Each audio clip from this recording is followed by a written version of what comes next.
everybody. We are back, and I just wanted to say thank you for your patience. Thank you for waiting for me to connect to Lula TV and to figure out how to simulcast. But this should also be up on YouTube. This should also be up on Twitter. I guess I'm David Cooper Horn on Twitter. I haven't decided how to, go about that. Wakusta Warrior, what is up, Andy? Great to see you. The purpose of me doing this is to check out technology and to figure out how to do this Lula TV and simulcast. But also, if you're interested, we can do a horn warm-up together, okay? So now we've already started with our lips, just getting the lip tissue warmed up and just buzzing.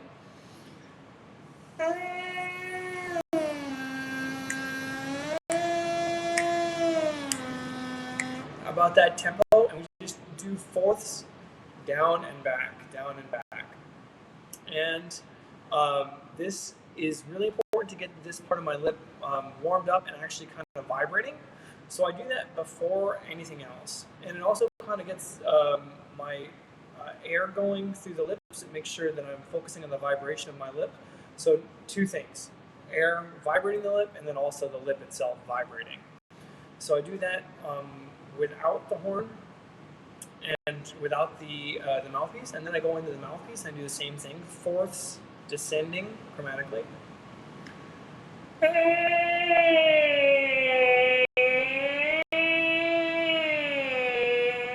So we've already talked about this. I'm just containing this relaxed piece of lip. It's like, imagine a cookie cutter, just going over. I've got a friend from Juan Fernando Landi from Ecuador. Hey, Juan Fernando, great to see you. Hugo, great to see you, man. That video you posted is just top, man. Really, really good. I love hearing everyone's sound. I love hearing everyone's videos, and I like getting to see everyone posting and sharing their playing. So what I'm doing when I play on the mouthpiece, number one, I'm cupping the mouthpiece in my hand as a resonating chamber, and I am containing this piece of lip. The more relaxed tissue in the mouthpiece, the more sound we get, okay? Mo sound, mo better, all right?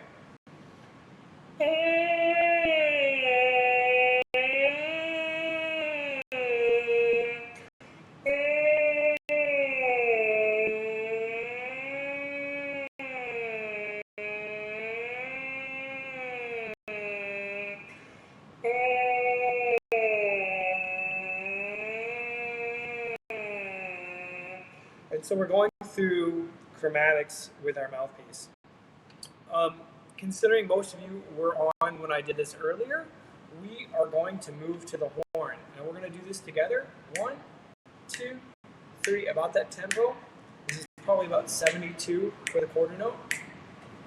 And we're going to do this all the way chromatically until we go down to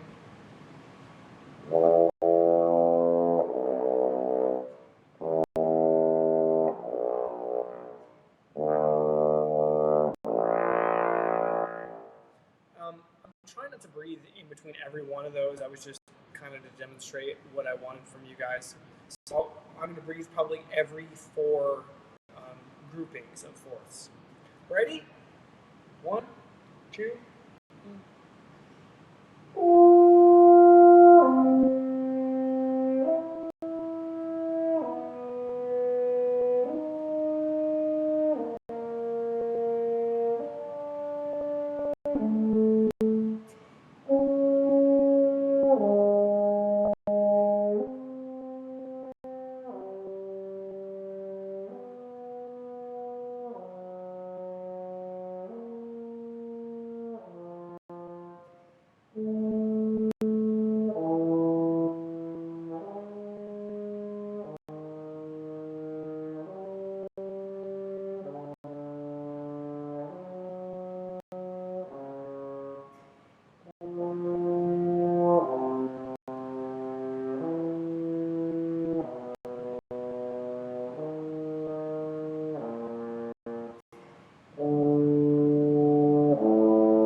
All right, so I went down to the lowest register possible, and that for me is pedal C. I don't get down there much every day, but if I get down there in my warm-ups, at least I know I've covered it.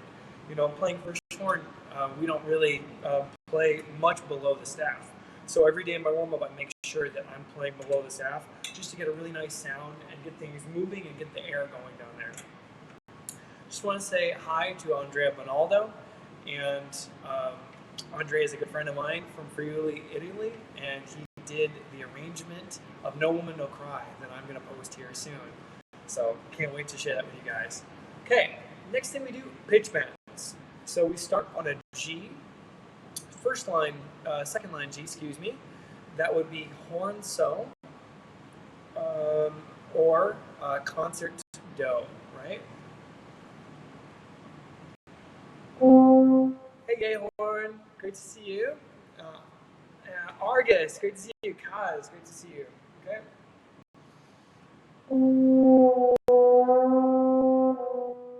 So this is in 3. 1, 2, 3. 1, 2, 3. I'm doing pitch bends on the G, G, F sharp, and then I go down chromatically. G, F. If you need a written version of this, it's on my website. Francesco, hello from Italy. Great to see you guys. So let's try this together, shall we?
Great.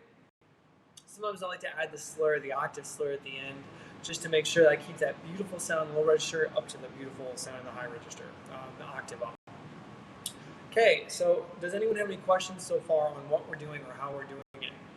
Now would be your time to write in while I'm emptying some water. If you don't have questions, I'd like you all to empty the water too, making sure that we don't have any water in the instrument and some of the third valve slides. I always empty my third valve slide. Okay, oh, there's some water in there, found it. Great. You can do this cool water trick. I don't know if you guys have learned this. You wiggle all your valves around while holding down your third valve slide, and all the water will go in your third valve, and then you can pour out some water usually. Okay. Using gravity so I don't have to empty my slides. That's kind of a cool trick that I learned. Sometimes when I'm in a hurry or when I'm lazy, I don't like to empty all the slides. So I figure, do I free buzz the fourths the same range as mouthpiece? Hi from LA. Adam, yes I do. I free buzz the same register and as the mouthpiece as on the horn. How does one deal with the buildup of tension during free buzzing? Just air through and sound, right? We're always doing the air through and the sound.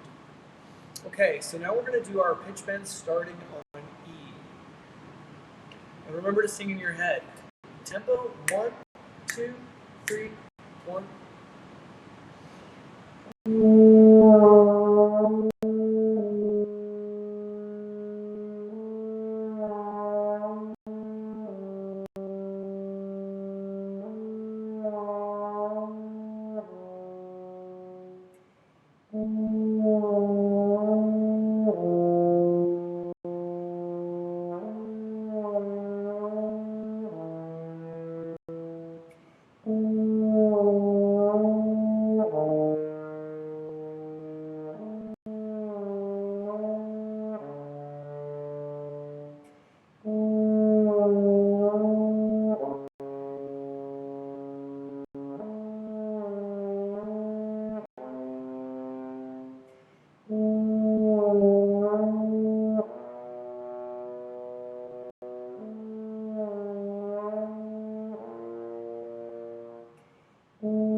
Okay,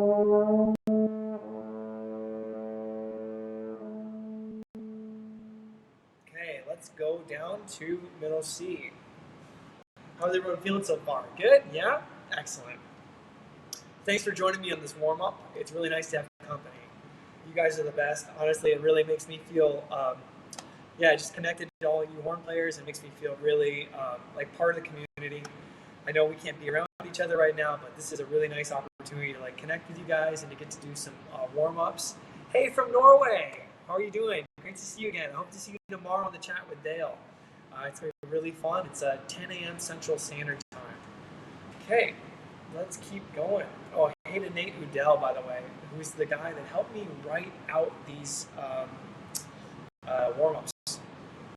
Okay, because my chops on Sibelius and Finale aren't so good.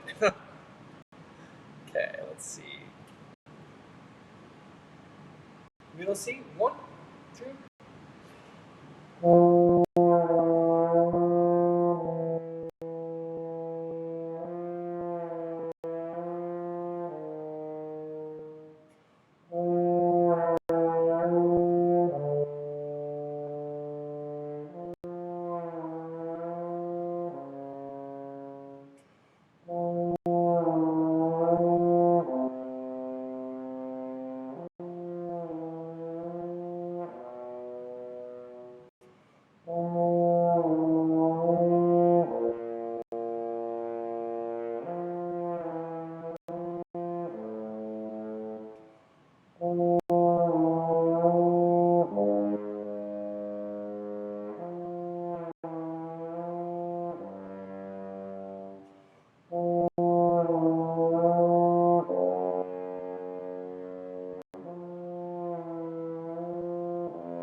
Awesome.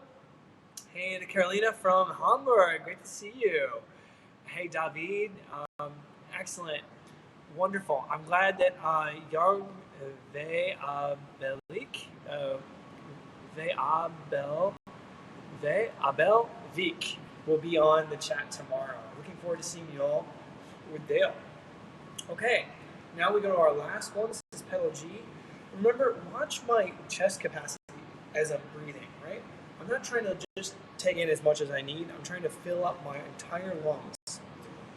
So we take a nice deep breath. Everyone say toe, toe. You drop your jaw, you flatten your tongue. Can everyone hear over the sound? Listen.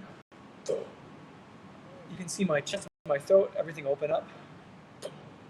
That's what I'm doing when I'm breathing. And this is really important to maintain these breaths in our warm-ups because we're not only warming up our lips, we're warming up our air. It takes me a while for me to expand these muscles and these ligaments between my ribs. That's something that has to warm up as well during the warm-up. So not only am I warming up my lips, but I'm warming up my breathing. Okay? And everyone, when we play these, I would love you just to imagine your favorite horn sound. Okay, I love to imagine, my favorite horn players from all time, Radek Beberik, Radovan Vlakovic, Dale Clevenger. I love to have those sounds in my head, and I like to imagine that I'm getting those tones, right? So everyone always strive for the most beautiful tone, the most perfect golden sound you can possibly make in all registers, okay? So here we go. We're going to start on G. So this is G below middle C. This is concert Do for everybody. We're just doing pitch bends, half step bends. Okay, 1, 2.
notice my breathing. It's just meant to be a demonstration, but you see I start from down here below the belt and fill up my lungs all the way. And I like to keep my chest and everything lifted, and this way I can stay in the biggest breath position, right? So I don't have to constantly dropping my chest and lifting it up. I just keep it up, and that way I stay in full tanked up mode even when I'm out of air. That way I don't have to raise my chest and lower it every time, right? It's not that's such a big motion when I'm trying to breathe. So I want the littlest possible motion so I can breathe quickly. And it just comes from below the belt. See, I'm not breathing from up here, I'm breathing from down here. Okay. All right, excellent. So now we're going to keep going. We're going to do, I like to do long tones next. Long tones are super important for me, and that's the first thing I learned on the horn. I do this in my middle register because I need to expand that dynamic in the register that's the most difficult for me, which is the break register, the transition register.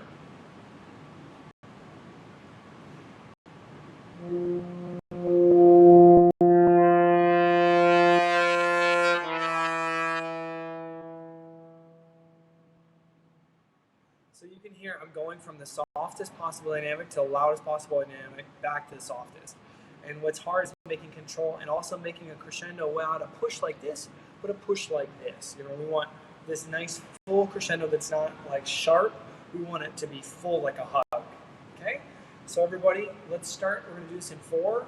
1, 2, 3, 4, and then decrescendo. 2, 3, 4. Okay? Ready? 1.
Just stop and say really quick, sorry to interrupt everybody. If you're having trouble finding these warm-ups, they're on davidcooperhorn.com. Cooperhorn.com. And they're under warm-ups, they're under long tones. You can click and you can find a PDF to this. So everyone, www.cooperhorn.com. And I'll see if I can't type it in for you guys right now. Okay, let's see. Can I type in here? Maybe Mark could help add that link. I'm not sure if that's possible. While we're stopped, we'll say hi to a couple people. Emily Whitaker, great friend of mine. And hi, Emily. Jenny Benny, great to see you from Aachen, Germany. Hey, grüß dich. And Wellington Privato. Okay, so we're going to go back to our crescendos, and we're basically going from middle C, always the constant note, and we're just expanding out. You know, we start with minor second on either side. We go minor second down, minor second up, major second down, major second up, minor third down, minor third up, major third down, major third up, perfect fourth down, perfect fourth up, and we're expanding outward. So try to follow along. I'll try to show you the fingerings here just so you guys can see. So we're going to go to crescendo on C, and we're going to go down to A flat. The next note is going to be crescendo on C, crescendo to E natural. Okay? 1, 2, 3.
we've done our long tones, so we are done with long tones efficiently.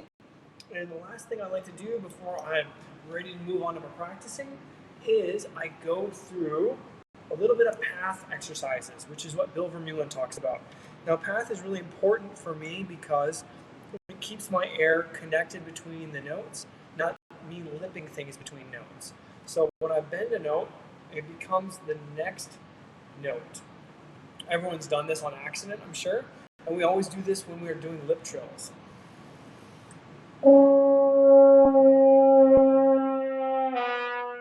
So there's a place where that note can no longer be the note, okay? So now I'm not actually using my lips to bend to that note, I'm just using air. It's like a pitch bend. And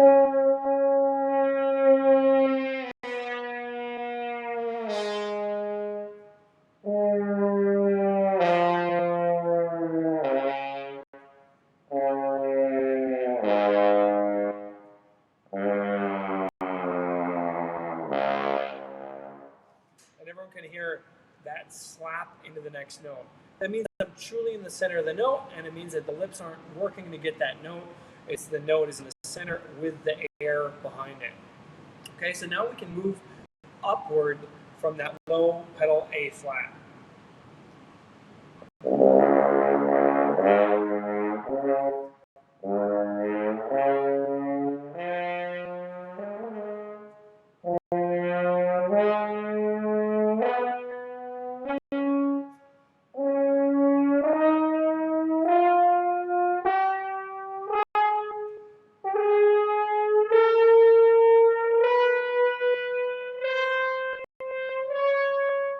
So there's no motion between the note. It's just air getting me to that next partial. Okay, now we can do this thinking of the path, right? So everything we've just done is just for practice. It's just to get us in the center of those notes. And now let's go into this exercise, which, yeah, pretty much has actually linked here. It's called the Harmonic series. So we're going to go. Hey, Marcos from Peru. Can't wait to visit Machu Picchu, man. Can't wait to visit Peru. One of my best friends, my hermano, is from there. He is amazing trumpet player, Elmer Churampi. Yeah, so great friend. I love Peru. Okay, so we're going to do a harmonic series starting on 1 and 2 on the F horn. Okay, and this is da da dee da da da da dee da da da da. So that's how we'll start. Okay,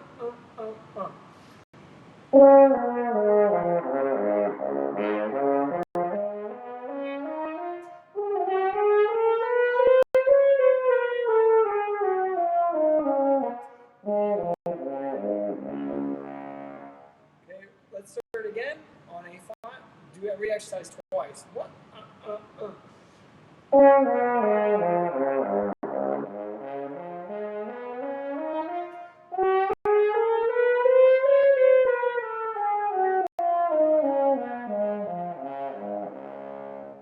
Great. Now let's do it again on 1 and 2 on the F horn.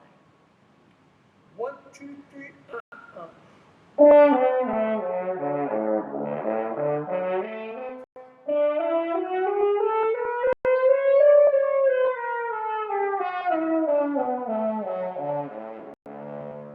Okay, a little faster. 1,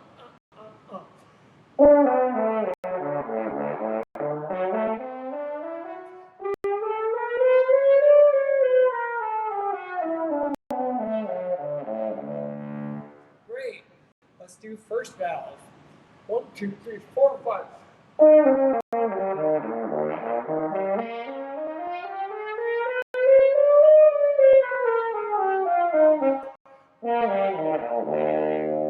Okay, shall we do it again? 1, 2.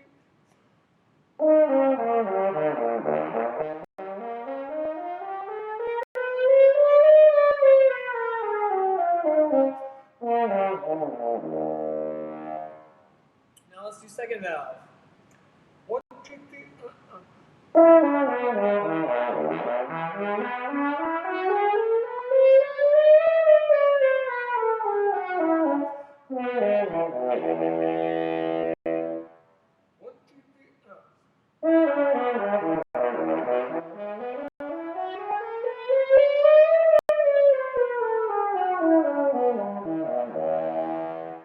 Great, now let's do open, F horn open.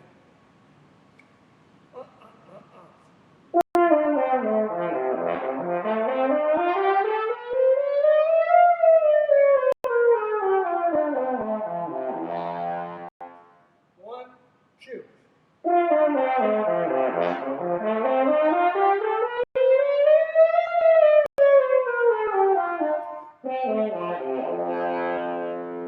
Great. Okay, for those of you who want to keep going, I'm going to keep going. Personally, I love to just make sure I get up through the B flat harmonics as well. So we'll start on B flat, 2 and 3, and keep going. We'll just do these once each.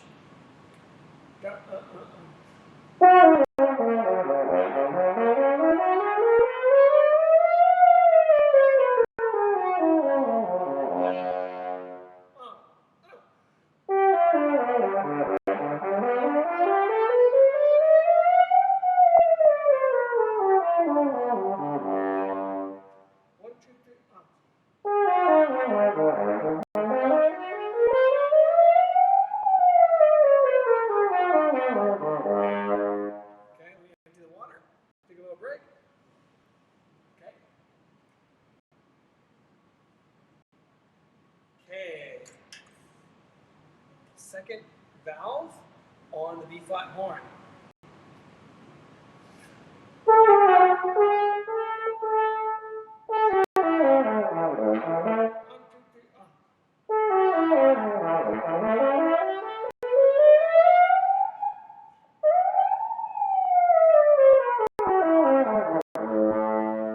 Okay.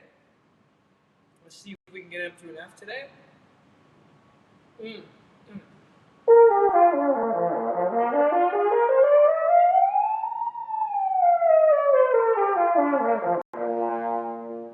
Okay, it still works. Woo, we got it. All right, so when I go up there, I'm just trying to stay nice and relaxed here and just keep everything really focused towards the front of the mouth. Keeping the tongue lifted. Let me demonstrate. As if we're saying E. These are my teeth, and my tongue is right here. And I'm making sure I'm focusing the sound close to the lip, and the lip is nice and relaxed. Like I'm not squeezing and pinching. Just trying to get it vibrating, okay? So I do this every day. It's one of the ways that I can practice getting up to the high notes, you know, because eventually we're going to need a high E. So why not go up there? There are pieces in the repertoire that use a high horn E concert A. So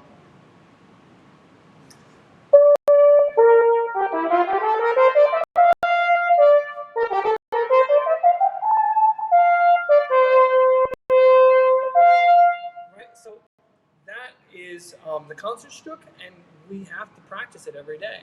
And there's also orchestral rep, not just solo rep that goes up to the high E. So we've got this Symphonica Domestica.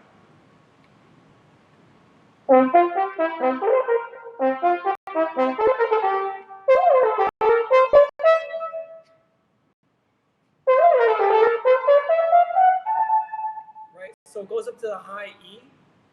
So look, it's progress, not perfection. I couldn't do that yesterday, and you know, every day. I mean, I'm not saying yesterday. I couldn't do that a couple years ago. So I just decided I was going to work on it every day, and maybe tomorrow it'll be better.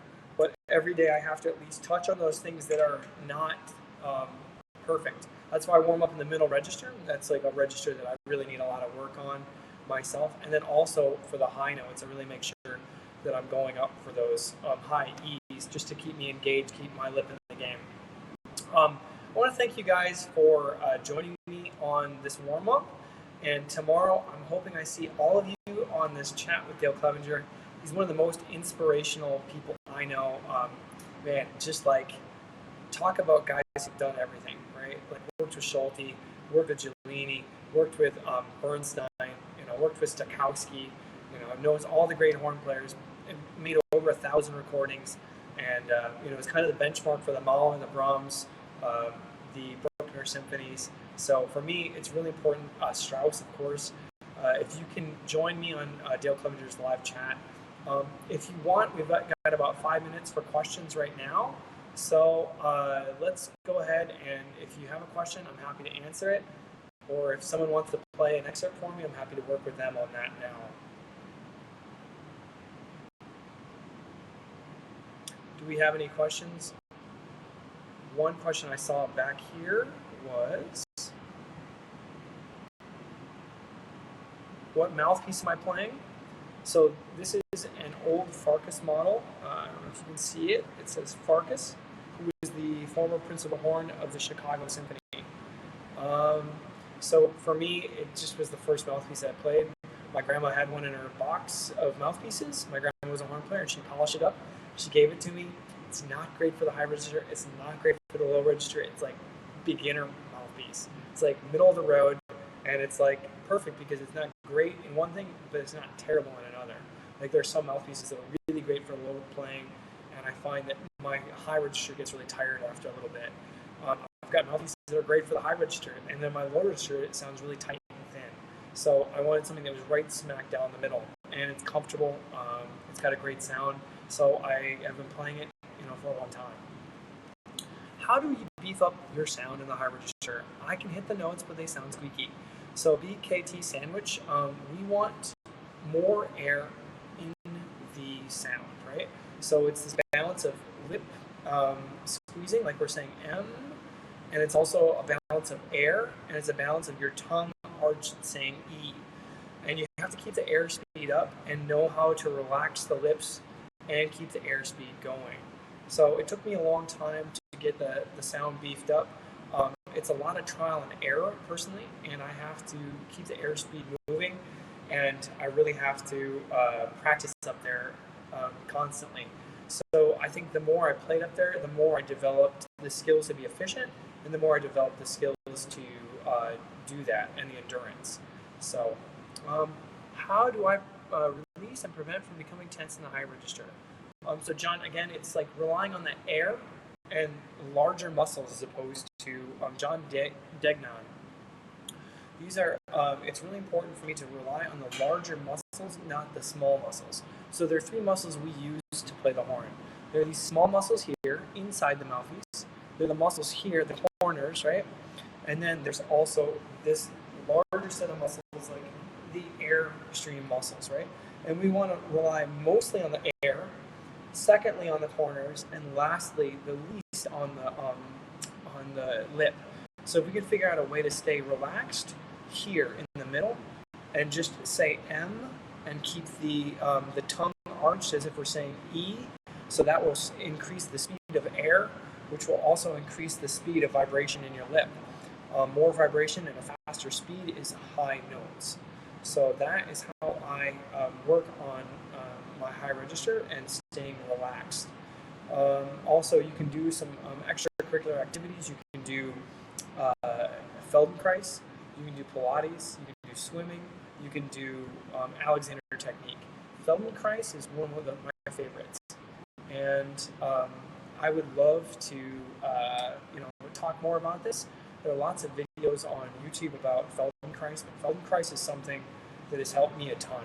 I was acquainted with it at Marlboro, and it's usually to rehabilitate people that have been injured. But what happens when we have an injury is that we use these muscles over and over a long period of time, and we use them in a way that's creating tension, and then eventually that tension creates an injury, an overuse injury. And so if we can eliminate the tension immediately, then we can actually prevent injury. So Feldenkrais is really important for me. Feldenkrais. So could I work on an excerpt too? Guys, there's a lot of requests to play for me. I would love to hear some excerpts. Tomorrow at Central Time, we're going to do a live chat with Dale Clevenger at 10 a.m. Central Time. I can't wait for you guys to join us on that, but it's going to be phenomenal. Hey, Mattia. Ciao, David from Friuli. Great to see you. Great to see you too, Mattia. Man, all my friends from Friuli are joining us. I love this, man. I love my Italian friends up there. I do a masterclass every year in Udine, and I love it. It's really nice to be connected with my friends over there. Okay, so I'm getting a lot of requests to play an excerpt. So let's work on Carolina. If you'd like to play an excerpt for me, why don't you video in, and let's see if we can get you Carolina Kuhn. If I can join you to this I'm using Lula right now as my app, and if I can get Carolina to join in or to request to join in, let's see if I can do that.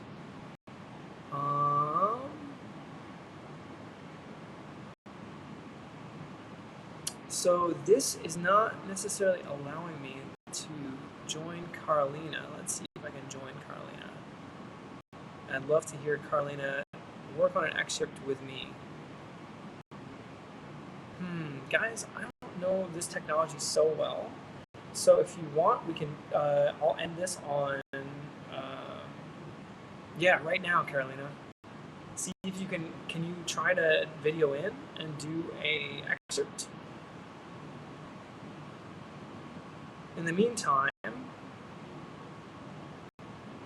let's take some other questions. Airspeed versus volume is a good question. Okay, so imagine I'm doing something like Pavon.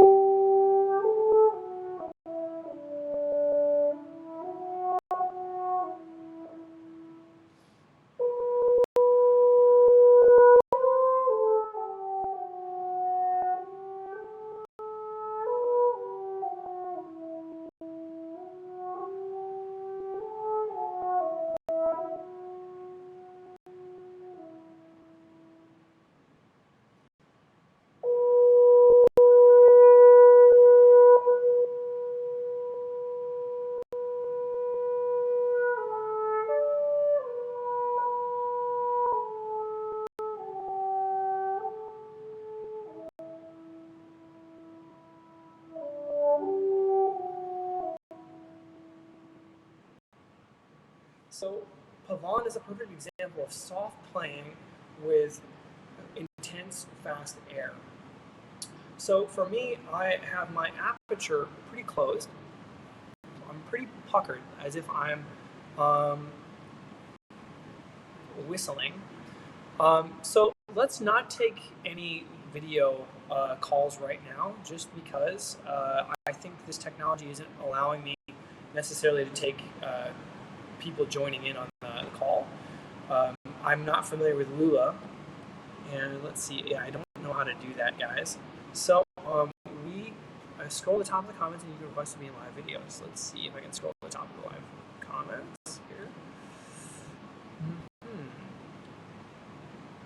So that's not, anyways, Pavon is the perfect way for me to demonstrate soft playing with fast air.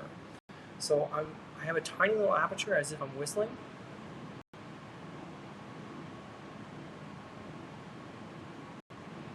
Everyone can see it's a very small hole, but the air is coming through that hole and it's going super fast. So that's how I am playing soft playing with fortissimo air, right? That's what Arnold Jacob used to talk about, soft playing with fortissimo air. Now, if I'm going to do something like, get ready, Mahler 3.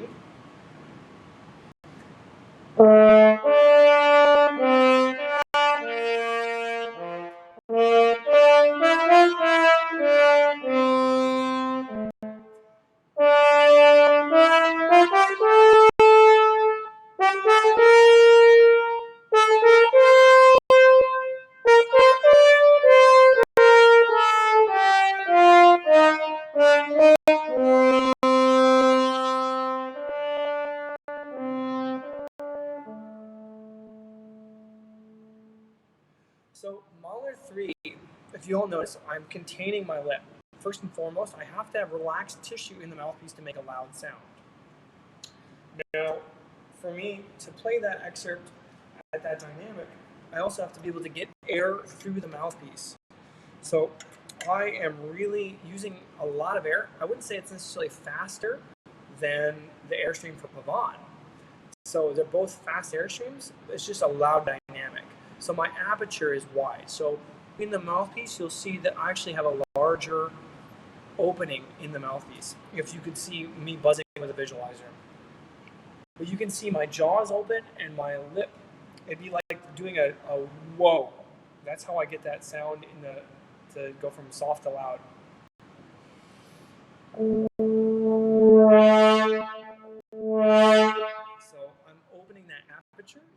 basically dilating like this, and that allows me to get air into the sound. It's a great exercise. Those balloon swells are great exercises for opening up your loud register and getting that tone to open. Yeah, so it's not necessarily I'm using faster air for Malo 3 than Pavon. It's just my aperture is larger. Cool.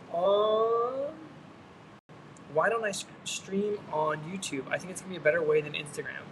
Well, I think actually Instagram is just easy right now. It's just a way for me to figure this out.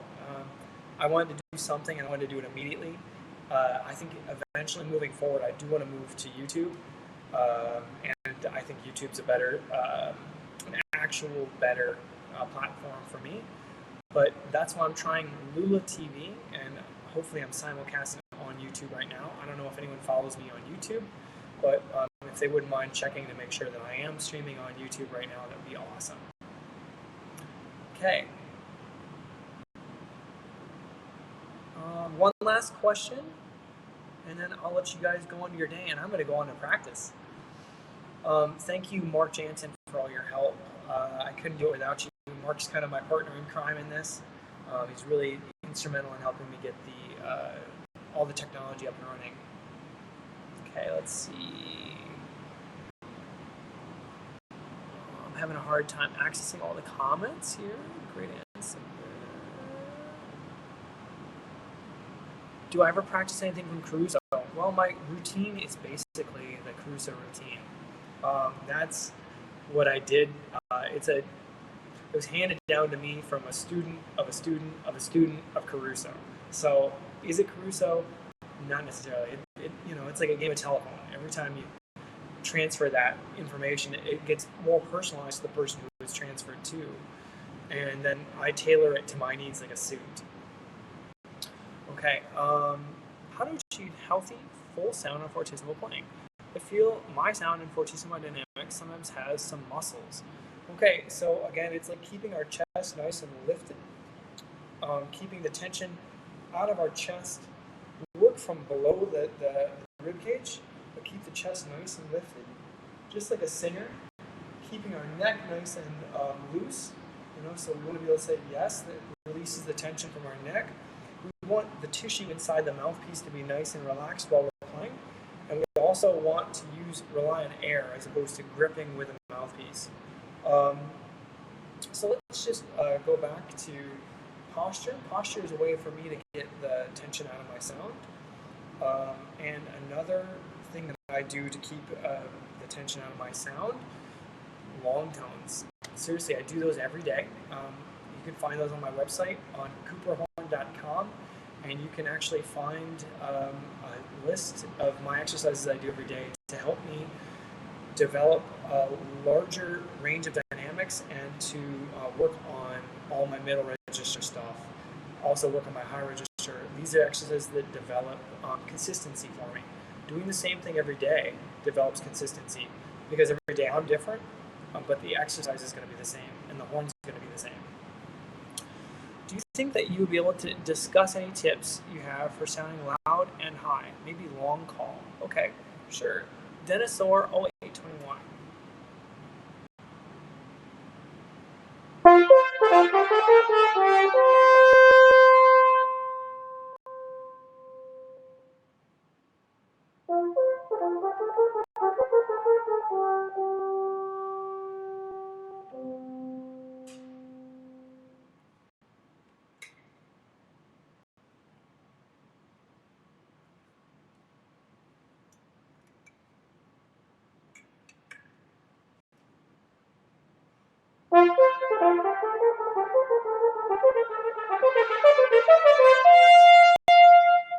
So that is the short call. It's the short version of the long call.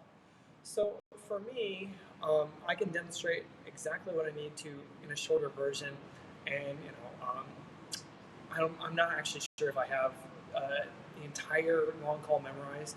I mean, I know it. I can probably do it, but anyways, I got some water in the horn as well. So now, what you'd like me to just demonstrate is loud and high. So loud and high for endurance. Okay, so this is something where we need to figure out air versus muscle, right? So air versus muscle is the kind of the balance between, strength and endurance and efficiency, right? So I have to be efficient. I have to know, number one, how big is my tank? How much gas do I have in my tank, right? Now in the Tesla, we've got like 350 miles radius that we can go. So if I go beyond that 350 miles, I know my engine's dead, right? I'm stranded in the middle of the desert and I need like a charge. So I have to plan my trips. Same thing goes with how much muscle strength I have. So I have to know my body really well. So that's the one thing. So I plan the distance that I have to run. And the only way to do that is by doing it. I play along with recordings. I'll play along with, and just see if I can play along the whole time. That way I can know the pacing with the rests. I can know what's going on around me. It's called horn karaoke, right? Horn karaoke. And that way I can practice the pacing and I can practice my endurance. But for me, like knowing my tank is crucial. And then if I need to save, I can save on, so on that sort of stuff, I can save on that, like using more air, less corners, but less gripping. And then I can pace myself. And then I need to find places to rest, right? So here,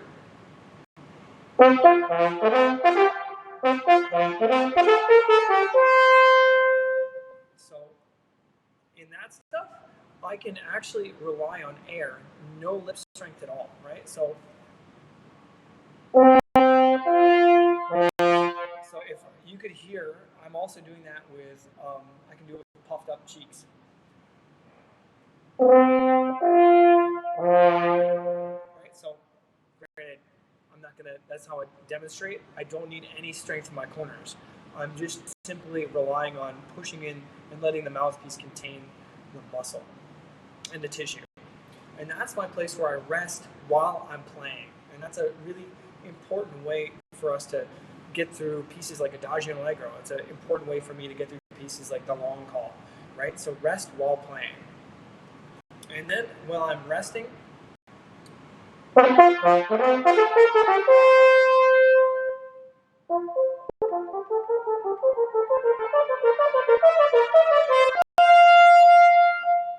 So then we can actually have enough gas left in our tank for that high note. Okay? So, Niels wants me to save this live stream. I remember in our lessons, I try to get this guy to play instead of making me demonstrate my practice. Ha, Jamie, yeah, I always practice. I'm interested in how people practice. How do we solve these problems? Not just simply like, okay, this is the answer. Here, I'm giving you guys a fish. I want to teach you guys how to fish, right? I want to teach you the act of practicing so that you can come up with these discoveries on your own and hopefully, have some things that, I can learn from, I can discover as well. Okay, could you explain the cause of the double buzz in the sound? Okay, so I don't usually get a double buzz in my sound. I think sometimes that happens because the lip is too tight. It's like you're really gripping and you're just not using enough air and it's not relaxed in here. So usually if my aperture is wide enough open, and I have a large enough opening and the lip is just kind of like blowing freely, then I won't get a double buzz. So it's relaxation, lip speed, and aperture. And you have to adjust those things for you. Lip speed, aperture, and lip tension. Airspeed, lip speed. Airspeed, lip tension, and aperture. Those are our three things that we want to balance. Can you offer any ideas on a more rounded, less harsh articulation? Okay, so again, articulation is another thing that we balance, right? It's airspeed versus tongue strength. So I can have all articulation, right? No air. Or I can have all air, no articulation. Right? And so now let's split the difference. We want it to be like speaking. Speaking, we never over-enunciate every word. Why would we do that with our playing as well? So we need to have everything smooth and connected as if we were singing or speaking. So I'm connecting all of my phrases, all of my syllables, but the articulation simply interrupts my speaking. So I'm creating different sounds, but my air is still going while I'm speaking.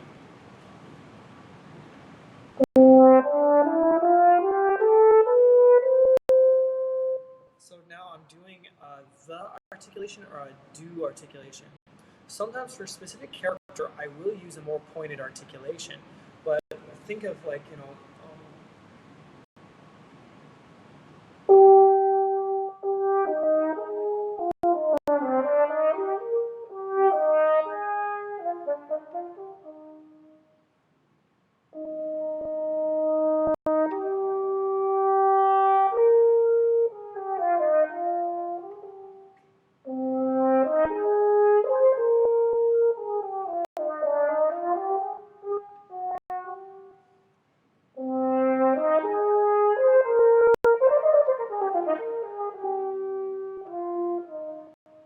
so we've got these runs. So I hear a lot of people, right?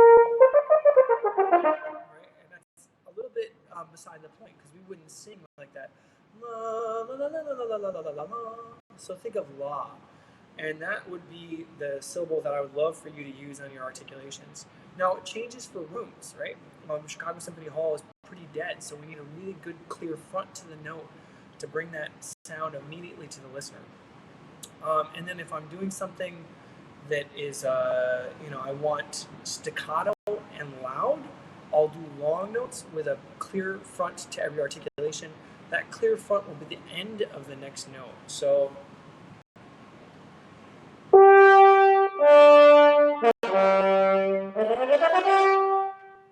I will be doing ta-ta-ta-ta-ta-ta-tam, a very clear front to those notes, just so it sounds staccato, even though the notes are actually long with a clear front to those notes. Listen again.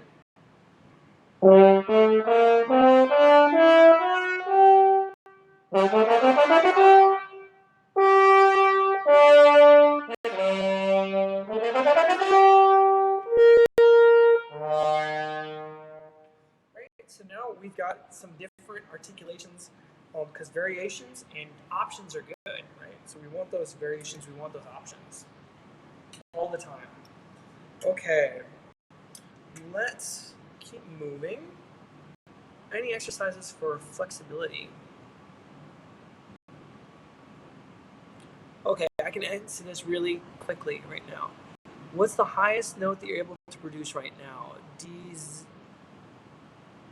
Let's see. I'm sorry, DZ Stankoff?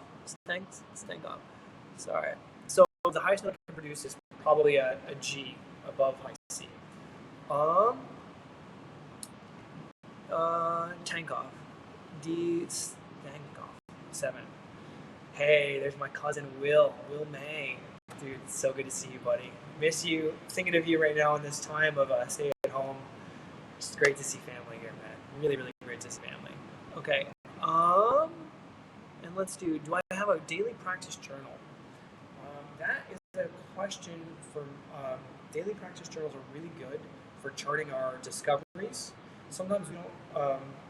I live for moments where I discover on the horn, like a moment where I had an aha moment, where the light bulb comes on literally over my head, and I'm bing, like a cartoon character. I'm constantly taking the recipe that I have for success and constantly adjusting air or lip or musical phrasing. And when I have those moments, I want to remember those moments. And so if I write those down, then I'm going to be much more likely to remember those the next time. And it's also really nice because you can look back 2 years ago and remember, oh man, this is what I was working on. I remember that day so vividly when I wrote this. It was really good for me when I was preparing for Chicago between the third and the fourth time, because I was able to go back and look at my journal and remember what my rounds were like. Those rounds between, like the semifinal, the final. Remember what I played, how I was feeling, and I can go back and I can learn from those feelings, and I can remember those. Sometimes memory isn't always accurate, but if we write it down, it really helps us stay. So continue learning from yourself and observing. Always be curious, always be learning, okay? When you play, you think more of procedures or more musically? how do you approach the horn most? And this is by Trios.